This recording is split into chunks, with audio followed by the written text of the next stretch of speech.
Isa sa ating mga paboritong ulam, ang bida sa ating sarap Pinoy. Yan po ay walang iba kundi ang very comforting food na tinola. Paano nga ba gawing mas upgraded ang ating tinola recipe? Alamin natin yan dito sa Sarap Pinoy! Kahit saan ka pa magpunta, tinolang manok is a dish na hindi mo kayang talikuran. Dahil hindi lang ito basta ulam. It's the kind of Filipino comfort food na parang yakap ng pagmamahal ng buong pamilya. Sabi nga nila, food is love. And tinola? It's the epitome of that love. Kaya naman para turuan tayo kung paano magluto nito, makakasama natin si Chef Ryan Abanilla dito sa Sarap Pinoy. Unahin po natin ang mantika para magigisa tayo.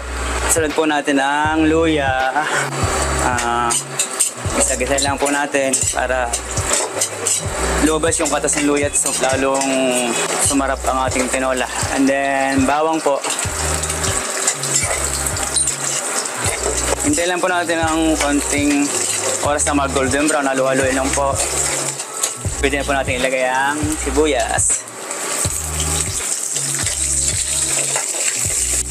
Lagay natin po yung manok.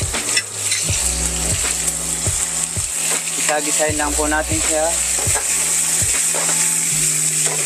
At isabay na po natin yung papaya para sa ating tinola.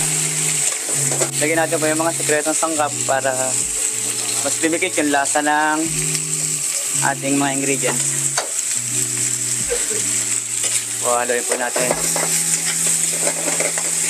Matapos na igisang mabuti ang ating mga ingredients, ay sunod naman itong nilagyan ng tubig at hihintayin lamang itong kumulo for about 15 minutes.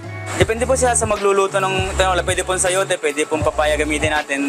Pwede rin natin po siyang lagyan ng mga dahon ng sili para mas babango po yung ano natin at mas lalasa. Ito na po, luto na po yung tinola nating manok. Pwede na po natin siyang i-transfer sa mangkok.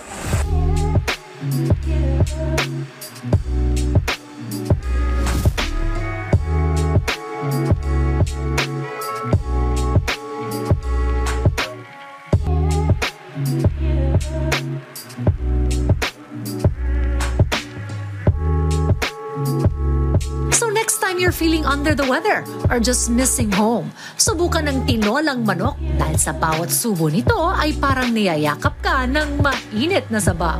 At kung may gusto naman kayong balikan sa mga nakaraan nating episode, maaari nyo yung bisitahin sa aming official social media accounts at Rise and Shine Pilipinas sa Facebook, YouTube at Instagram habang RS Pilipinas naman sa TikTok at X.